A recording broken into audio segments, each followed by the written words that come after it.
Shalom semuanya, baik kalau Bapak Ibu itu senang sekali dengan sebuah judul khotbah, saya ingin menyampaikan dengan satu tema, yaitu Tuhan m- melihat, Tuhan melihat dan menyelidiki hati manusia. Tuhan melihat dan menyelidiki hati manusia. Dalam 1 Samuel pasal 16 ayat yang ketujuh, 1 Samuel 16 ayat 7 dikatakan demikian. Tetapi berfirmanlah Tuhan kepada Samuel, janganlah pandang parasnya atau perawakannya yang tinggi, sebab aku telah menolaknya. Bukan yang dilihat manusia, yang dilihat Allah, tetapi manusia melihat apa yang di depan mata. Manusia melihat yang di depan mata, tetapi Tuhan melihat hati. Saya bacakan sekali lagi. 1 Samuel 16 ayat 7 demikian bunyi firman Tuhan. Tetapi berfirmanlah Tuhan kepada Samuel, Janganlah pandang paras atau perawakannya yang tinggi, sebab aku telah menolaknya. Bukan yang dilihat manusia. Bukan yang dilihat manusia, yang dilihat Allah. Tetapi manusia melihat apa yang di depan mata, tetapi Tuhan melihat hati. Dalam kehidupan kita sehari-hari, Tuhan itu senantiasa melihat sikap hati kita. Dalam setiap aspek kehidupan kita, Tuhan itu selalu menuntun umatnya untuk mencapai sebuah standar yang Tuhan izinkan dalam kehidupan kita. Contohnya Nabi Samuel ini.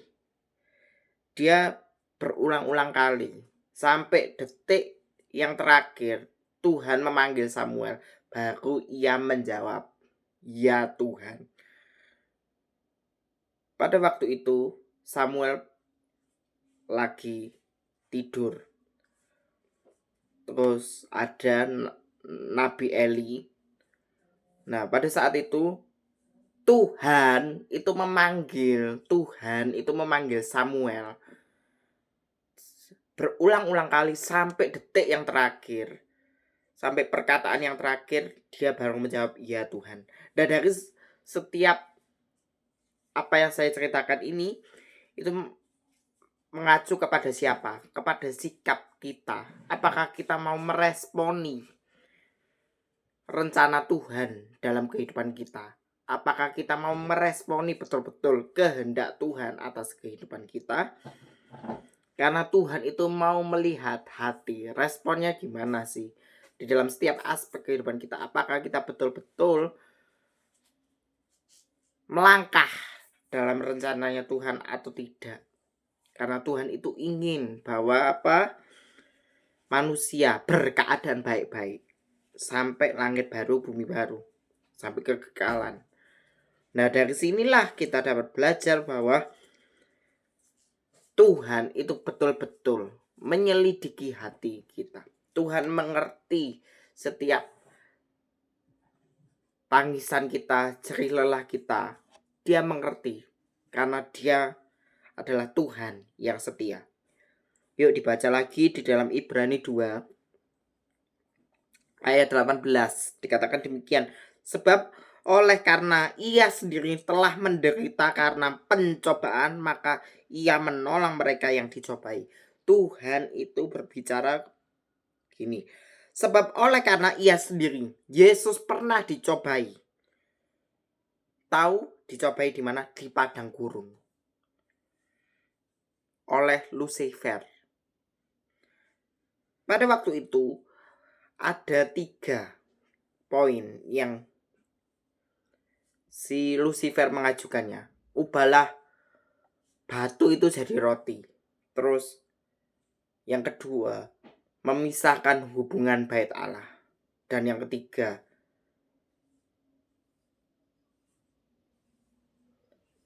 saya sebutkan 2 dulu aja.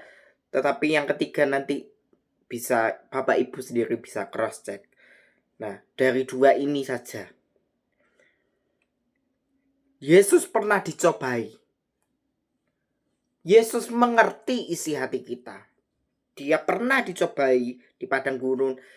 Dia pernah ditindas sampai mati di atas kayu salib. Demi siapa? Demi kita, umat berdosa. Oleh karena itu, Tuhan itu ingin bahwa kita sebagai umat percaya harus betul-betul serius menghadapi masalah ini. Supaya apa? Kita harus mau memurnikan hati kita untuk berjalan seturut apa yang Tuhan kehendaki dalam kehidupan kita. Ibrani 12 ayat 6. Karena Tuhan menghajar orang-orang yang dikasihinya, yang mengesah orang-orang yang diakuinya sebagai anak. Dari kehidupan kita sehari-hari, Tuhan itu ingin kita diproses, kita dibina, dibimbing, diajar supaya menjadi serupa dengan karakter Kristus. Melalui apa? Kemurnian hati. Proses kemurnian hati itu harus kita lakukan setiap hari. Melalui apa? Pembaruan hidup. Pembaruan hidup adalah sebuah proses yang kita lakukan setiap hari. Day by day. Setiap hari. Dari waktu ke waktu. Dari dulu, sekarang, sampai selamanya. Nah, itulah setiap proses kehidupan kita itu harus memunculkan sebuah karakter Yesus dalam kehidupan kita. Gitu loh. Dari apa? Sikap kerendahan hati. Sikap kemurnian hati, sikap yang murah hati. Itu yang harus kita tunjukkan kepada umat percaya. Maksudnya sesama umat percaya harus kita menjadi dampak positif bagi lingkungan kita. Dan Tuhan itu melihat dan menyelidiki apakah kita tuh sungguh-sungguh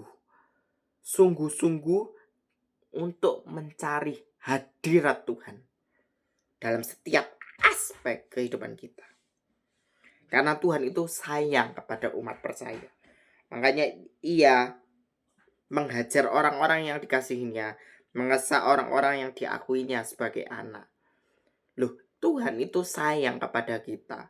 Makanya di dalam setiap aspek kehidupan kita, yuk sama-sama kita mau berjuang keras dalam kehidupan ini untuk menyenangkan hati Bapa. Sebab di dalam Mazmurnya Musa, Mazmur 90 ayat 10 dan 12 dikatakan demikian.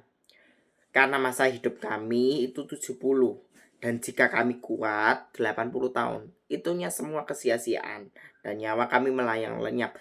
Tetapi ajarilah kami menghitung hari-hari kami sedemikian rupa supaya kami memperoleh hati yang bijaksana. Dalam setiap aspek kehidupan kita, marilah kita memancarkan hati yang tulus, hati yang ikhlas, hati yang mau diajar sama Tuhan untuk memiliki sikap kemurnian hati dan hidup kita senantiasa memuliakan nama Tuhan. Sebagai ayat penutup, Amsal 4:23 dikatakan demikian, jagalah hatimu dalam segala kewaspadaan karena dari situlah terpancar kehidupan. Biarlah hati kita itu senantiasa dikoreksi, dibina sama Tuhan, dibimbing supaya menjadi serupa dengan karakter Kristus dalam kehidupan kita, supaya Tuhan bisa melihat dan menyelidiki hati kita, apakah kita sungguh-sungguh berkenan di hadapan Tuhan. Jagalah hatimu di dalam segala kewaspadaan karena dari hati akan terpancar sebuah kehidupan, cerminan kehidupan.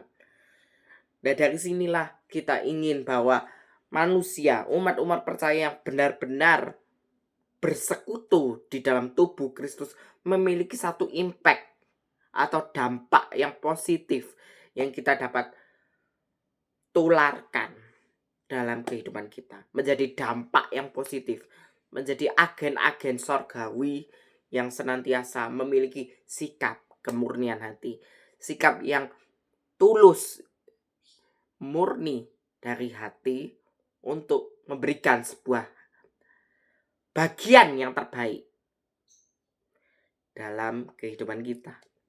Demikian, Tuhan memberkati.